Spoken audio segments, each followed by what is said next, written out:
Billionaire Ray Dalio, founder of the world's largest hedge fund, Bridgewater Associates, popularized the phrase changing world order. He studied the history of human civilizations for more than 500 years on the reasons for their rise and decline.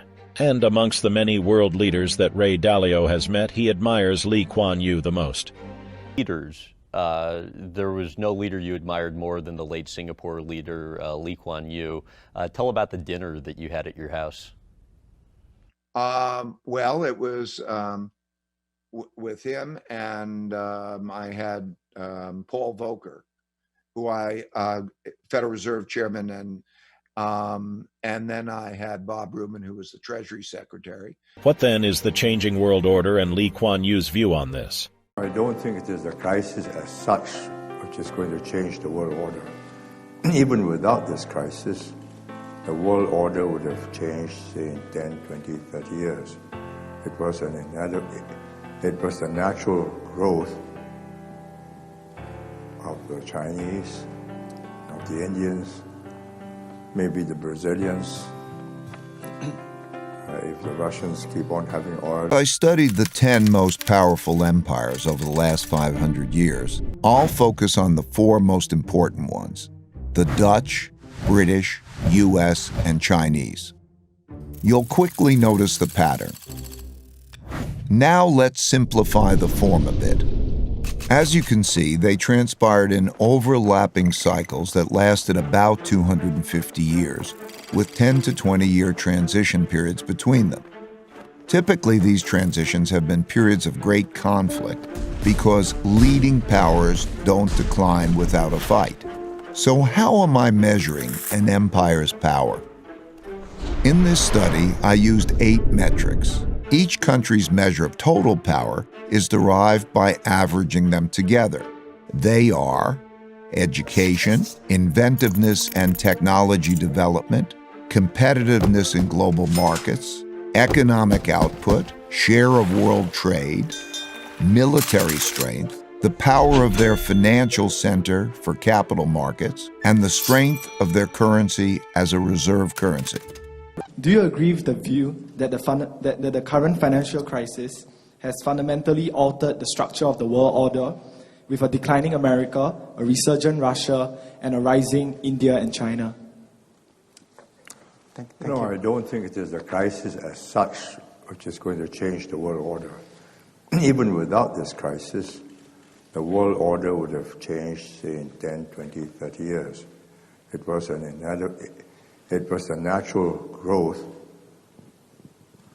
of the Chinese, of the Indians, maybe the Brazilians, if the Russians keep on having oil, and also the Russians, but the Russians are an old power. Economic output. By 2020 or 2030, China will have a GDP which will equal America. And by 2050, she'll have a GDP per capita about half of America, although her population is 4 times. That means the influence, markets, people around the world, especially governments, project a course forward and say, what will that position be in 10 years? And so you know that in 10 years, regardless of this financial crisis, China is going to be that much bigger. She was growing at 8, 9, 10, 11%. America was making 2, at the most 3%. But this financial crisis, of course, has shortened the time frame, probably by 3, 4, 5 years. But I do not believe the Americans are finished. I think they are still a dynamic economy. If you look at the past records, they are the most flexible, most entrepreneurial, and willing to re-emerge in new forms. So they lost their manufacturing in 1980s and 1990s to the Germans and the Japanese. Germans for machine tools and mechanical instruments, and the Japanese for electronics. But then they discovered the internet and they did other things, and they're still the leading economy. And they have that kind of capability, and they're attracting talent from all over the world. So if you go there, you'll find that every other research lab in many of the professions, half are foreign talent. It's difficult for China to create that kind of environment because one, culture, two, language. The American culture is all-embracive. You can come in as a migrant, you can speak with your accent, but as long as we understand you, well, we accept you as an American. And the English language is the world's first or second language. So these advantages will remain. But the Chinese movement upwards will also continue. What about India? India will grow at about 60% the pace of China. Today its GDP is about half, well, 1/3 really. But it's a very large country, 1 billion people, and the top layer are very capable people. So you find 2 million Indians in the US. But why they have allowed themselves to be deprived of these 2 million Indians, I do not understand. I think it's a loss for India and a gain for America. But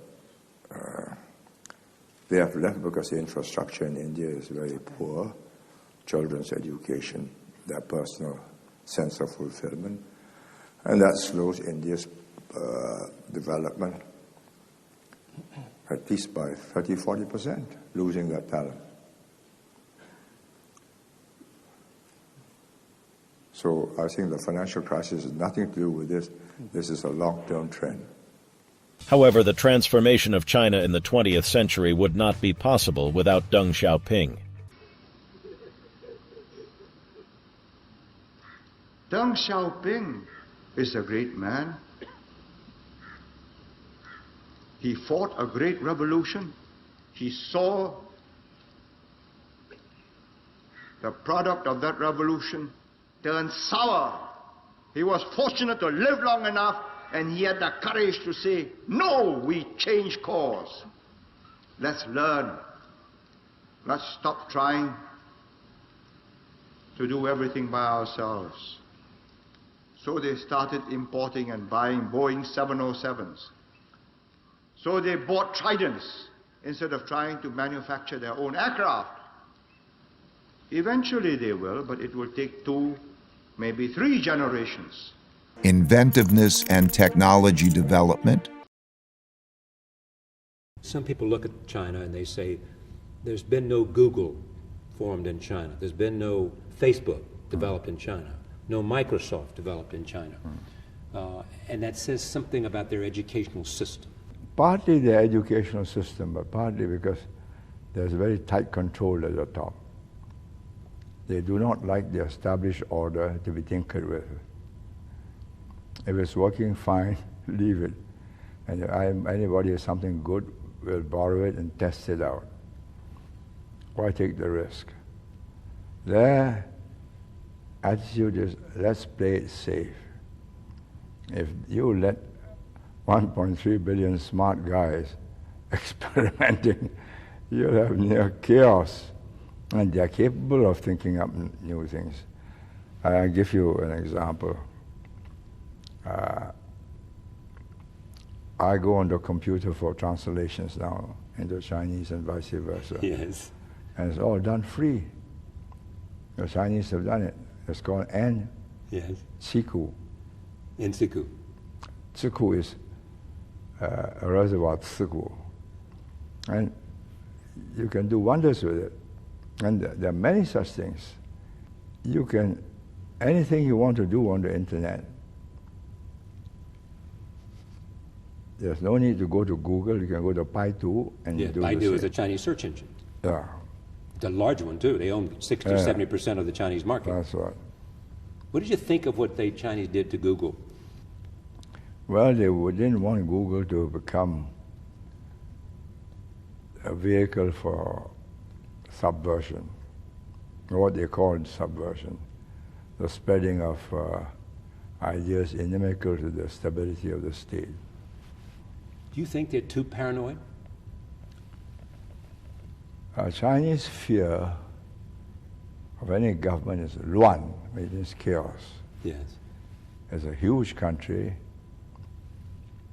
and you cannot control everything. You cannot micro-control it, so you just say, stop it. Lee Kuan Yew on China. Theirs is a culture 4,000 years old with 1.3 billion people, many of great talent. A huge and very talented pool to draw from. How could they not aspire to be number one in Asia and in time the world? The Chinese are in no hurry to displace the U.S. as the number one power in the world and to carry the burden that is part and parcel of that position. The U.S. should not see China's inexorable ascent as a zero-sum game, but should find a way to work together, which will call for a combination of regular dialogues, hard negotiation, and mutual reassurances.